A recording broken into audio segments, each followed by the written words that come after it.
Evening, y'all. So this is just gonna be a quick little short video.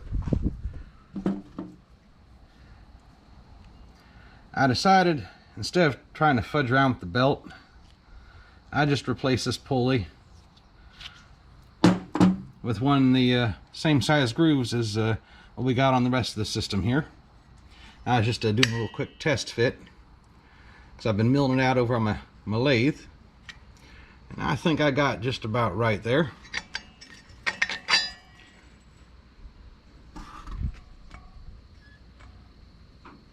don't know if you'll be able to see that without being in the light, but there's a little side-by-side comparison. Let me take you in here and show you the mess I've made with it.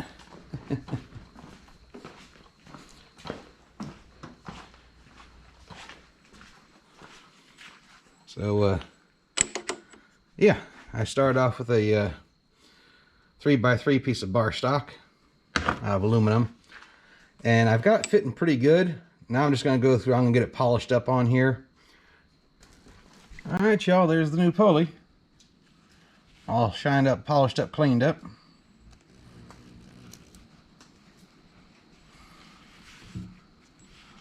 Ain't that much different than the old one, just a little wider. Definitely a lot lighter weight. This old one's steel, I'm assuming, and it's pretty heavy, but this one weighs almost nothing that I've made here. Don't know how much difference that's going to make, but I'll go ahead and get it bolted on here. Alright, y'all. It's the next evening. It's a little bit better light out now. So there's our new pulley up there. See how much deeper that belt sits in there. A lot more stable. I picked up some new latches to install for the hood. I got some plugs so I can block off the rear brake lines to the master cylinder and bleed them out and see if I can't at least get front brakes at the pedal. But for now, I'm going to go ahead and set you up here. I'm going to get the truck started and check and see how that belt runs on the new pulley there.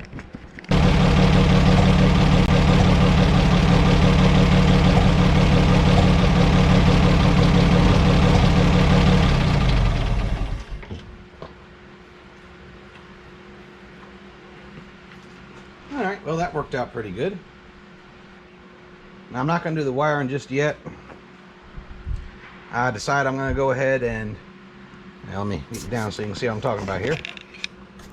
Because I'm going to go ahead and run a new wire to replace this one and get rid of that voltage regulator, I'm actually going to go ahead and install the fuse box I have. I'm not going to take most of this wiring out yet, but I'm going to go ahead and start switching circuits over to the new fuse box as I go. I've also got a new coil coming. I want to get wired up and see if that'll help smooth the engine out a little bit. I know the lash on some of those rock arms for the valves are going to need to be adjusted. I can hear a few of them doing a little bit of ticking, but I'll go ahead and do that once I get the gasket material in for changing the valve cover gasket, because that valve cover is leaking pretty bad. I also have a brand new water pump on the way I finally found a source for. But for today, I got just a couple tasks. Here where that little plate cover I did in my last video where I fixed the bottoms of it goes in. The clip is behind here, and I just ground off the screws because there was no way for me to get those flathead screws back out. So I'm going to try and drill that out. See if I have a screw little thread back in there. If not, I'll drill it out a little bit further and see if I can't just punch a riv nut into there. I gotta do the same thing on both sides, and then I can get them painted and reinstalled. And like I said, I got my new hood latches here, so I gotta go ahead and take these old ones off, at least what's left of them. I gotta be careful down here. I keep having a wasp fly out of this hole, and I'm gonna have to reach my fingers down in there. But I'm gonna get to doing that. I think I'm gonna wait on plugging off the master cylinder till tomorrow. I have a little bit more time to do it before the sun goes down. Well, I got the new hood latches on. There's that one. I went ahead and sanded this part here with the DA and shot a little primer on it before putting that little catch on there. That's what's left of the old originals. Here's the other one. Got the license plate bracket remounted. You can't see them now because the hood's closed, but I actually went to remove those old bolts that I thought were in a clip, and as soon as I tapped them with the center punch, they punched right through.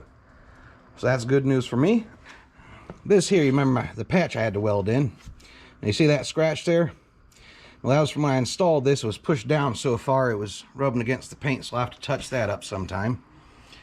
But this whole thing here was boogered up where somebody had pried to force the hood open. I actually had to straighten out the bottom edge of the hood here, the little lip on it, and go onto the truck and do a lot of straightening there. I still haven't taken the jack out I used to get it back to where it's going. But this here was bent all the way back to here and curled down. So it took me quite a while with the hammer to get it flat, and then I had to put this jack up in here and push it back up where it's supposed to be. I left the jack in a little while so it'll be less likely to spring back when I release it. But that's what I got going on there. That's what made this take so long. Everything I do on this truck has a surprise somewhere that catches me off guard. But that's done now, good and straight. The latches are installed, so we're in pretty good shape overall. Oh, let me get back out from under here. Oh. So yeah, I'll pop the hood open and get to drilling out them holes for the riv nuts. Oh, these are my nice new handy dandy latches. I figured these Jeep latches for the old Jeeps from World War II were the same ones they would have used on this truck, because REO also made military vehicles. I think it was an M34, and they were powered by the same Gold Comet engine. All right. Hey, see what I mean there? I just tapped it and popped through the backside. It's nice and clear. There's nothing back there. So I'm just going to drill them out a little bit wider and install some riv nuts, and then I'll test fit my pieces. I still haven't gotten them painted yet. I don't know when I'm going to get them painted. I might be able to do it tomorrow. I can't paint in the evenings anymore because the garage just gets filled with bugs. And that ain't cool. But, whew. Hey, you can see where I had to hammer this back flat. It's got several little wrinkles and creases still in it. Not too worried about it. Even this side was a little bit beat up, but I got back straight. And of course I got my replacement parts I made here to fix this. I'll get them in soon. It's moving right along. So, may get those riv nuts in and I'll get back with you. Well, it's dark now, y'all. But I went ahead and temporarily mounted up the little side pieces just so I could see how they fit. And after doing that, this side looks good. Now pay attention to that little gap right there. Now this side, I think that fender's down just a wee bit. And that's why I said I'm going to have to take these off and fix the inner structure, because this fender here is sagging, creating one heck of a gap in here. I can stick my finger in there. And I can pull it up a little bit, but it's just so heavy. So I'll get that taken care of. I just took it through for a drive through yard, tick off all the wasps that are now mad in my garage. Complain that I drove away with their home. If I keep doing that, maybe they'll build a home somewhere else. All right, y'all. I went ahead and I got our alternator here wired up. This one's big old wire here is going straight to the battery. I got a little jumper going from it to the number 2 terminal over here. And I went and put a little pigtail on this so I can run me an idiot light later on when I go ahead and do the dash wiring. Still got the old voltage regulator up there. It just ain't hooked to nothing at the moment. But about to start it up, and we'll see if she starts charging. Now she's wired up. You can see our voltage there. I'll get you set up so you can see that. But I'm kind of excited for this because I won't have to keep recharging the battery, and I'm hoping it'll run a little bit better with full power. I have brand new coil to replace that back in there.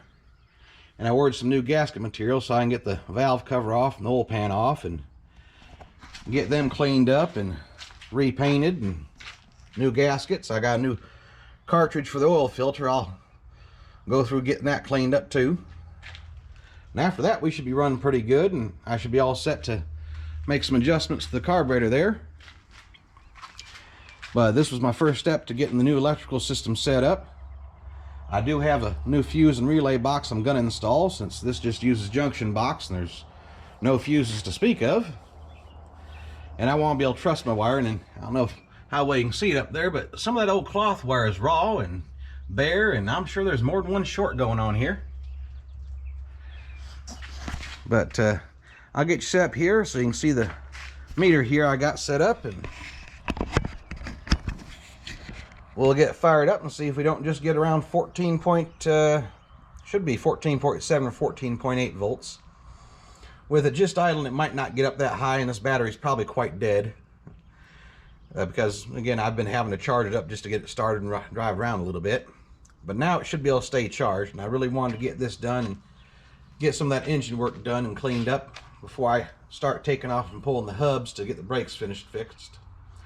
Because I know as soon as I get some working brakes, I'm going to want to be able to take it down the road. And try out the transmission, see how it does in the other gears. So, let me get this started up. We'll see how it does.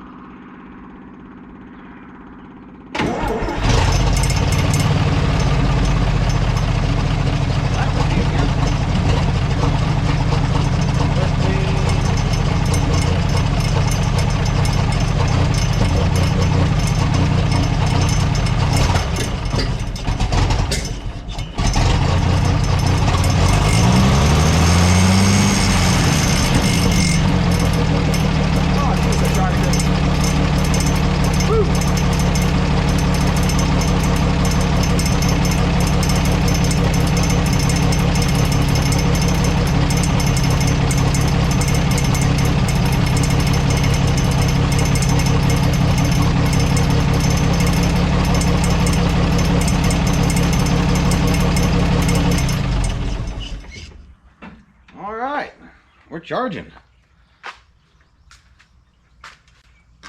Now one of these little